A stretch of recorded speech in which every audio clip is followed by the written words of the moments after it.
होली की आत्मा।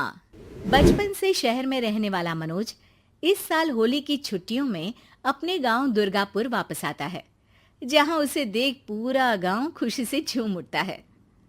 जब गया था तब इतना सा था और अब देखो कितना बड़ा हो गया है। हाँ सरपंच जी, जब मैं गया था तब आप भी बहुत जवान थे और अब देखो कितने बूढ़े हो गए हैं आप। चलो चलो बढ़िया है। बच्चा घर वापस आ गया। इसी खुशी में आज रात पार्टी होगी। क्या बात है, गांव में भी पार्टियां होने लगी। वैसे अगर पार्टी की बात है तो आज क्यों सीधा होली पार्टी करते हैं।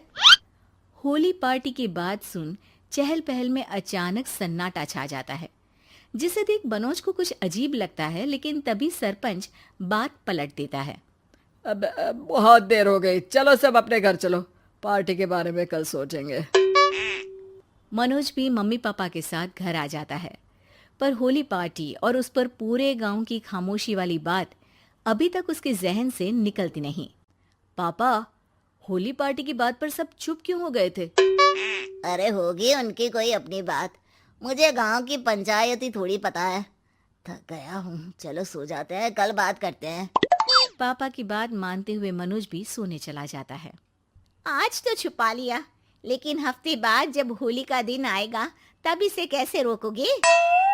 अगली सुबह सूरज के साथ ही मनोज भी गांव घूमने निकल जाता है, जिस पर रास्ते में उसे अपनी ही उम्र के कुछ लड़के भी मिलते हैं, जिनसे दोस्ती कर अब वो उनके साथ घूमने लगता है। इसी तरह कुछ दिन बीत जाते हैं और होली नजदीक आने लगती है। दोस्तों, होली में 4 दिन ही बचे हैं, पर गांव में उसकी कोई तैयारियां क्यों नहीं दिख रही? क्योंकि यहाँ होली नहीं मनाई जाती। अरे पर ऐसा क्यों? वो राजा भूषण। अरे तुम 4 दिन के लिए आए हो, क्या इतना सोच रहे हो? चलो कुछ खाने चलते हैं। इसी के साथ एक बार फिर होली की बात को टलते हुए देख मनोज को शक होने लगता है। वो घर पहुंचते ही इंटरनेट पर अपने गांव और राजा भूषण के बारे में जानकारी निकालने लगता है। क्या? मुझे आज तक ये नहीं पता था। ऐसा कैसे? किसी ने मुझे कुछ बताया क्यों नहीं? सारी जानकारी लेने के बाद मनोज गांव वालों या अपने मम्मी पापा से कुछ पूछे बिना खुद ही उसकी सच्चाई के बारे में छानबीन करने लगता है, जिसके चलते वो राजा भूषण की हवेली में पहुंचता है। वाह, क्या हवेली है यार। पर क्या यहाँ सच में कोई भूत है? हेलो भूत जी, कोई है क्या? हम इस साल गांव में होली सेलिब्रेट कर रहे हैं, क्या आप उस पर थोड़ा इंटरव्यू देंगे? मनोज के ऐसा बोलते ही गांव में तूफान उठ जाता है और हवेली में रखी सारी चीजें हिलने लगती है। एक अदृश्य शक्ति मनोज को धक्का देकर हवेली से बाहर निकाल दरवाजा बंद कर लेती है। ये सब देख मनोज हैरान रह जाता है। क्या अभी मुझे हवा ने धक्का देकर बाहर निकाल दिया? मेरे होते हुए इस गांव में कभी होली नहीं मन सकती, इसलिए दोबारा ऐसी कोशिश भी मत करना, अंजाम बुरा होगा। आवाज सुन मनोज हैरानी से इधर उधर देखने लगता है, पर उसे कोई दिखाई नहीं देता। वो गांव वापस आ जाता है, जहां तूफान की वजह से सब कुछ तहस महस हो चुका होता है। आखिर ये तूफान आया कैसे?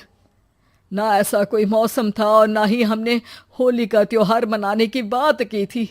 सरपंच की बात पर कोई रिएक्शन दिए बिना मनोज चुपचाप अपने घर चला जाता है। इस तरह देखते ही देखते होली का दिन भी आ जाता है और मनोज रंग लेकर गांव में निकल जाता है, लेकिन गांव पूरी तरह खाली होता है।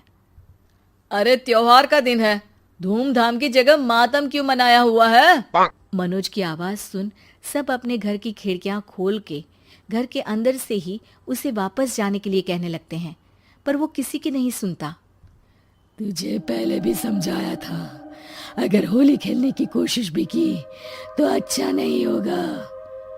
अरे बात मान लो बेटा, तुम्हें सच नहीं पता। मुझे सब पता है। सालों पहले इस राजा ने एक अंधविश्वास फैलाया और आप लोग आज तक उसे मानते आ रहे हो।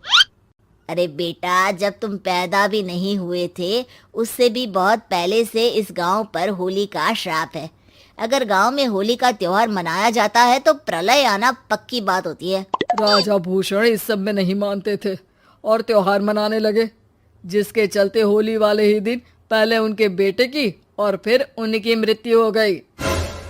तभी से गांव की रक्षा के लिए उनकी आत्मा उस हवेली में रह रही है। सबकी बातें सुन मनोज उलझन में पड़ जाता है। सोचना भी मत मनोज, अगर तुमने इस परंपरा को तोड़ने की कोशिश भी की तो उसका परिणाम इस गांव और गांव के लोगों के लिए अच्छा नहीं होगा।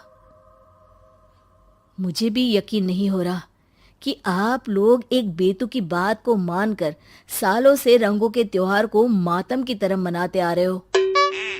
मनोज किसी की कोई बात ना मानते हुए पूरे गांव में रंग बिखेर देता है, जिसके तुरंत बाद वहां तूफान के साथ बिजलियां गरजने लगती है।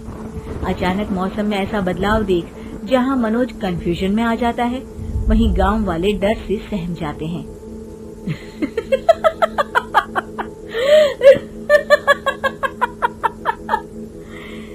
इस लड़के ने हमारे जैसे सिर्फ अपने स्वार्थ के लिए नहीं बल्कि पूरे गांव की खुशियों के लिए यहाँ होली मनाई है, जिस वजह से अब इस गांव पर होली का श्राप टूटता है।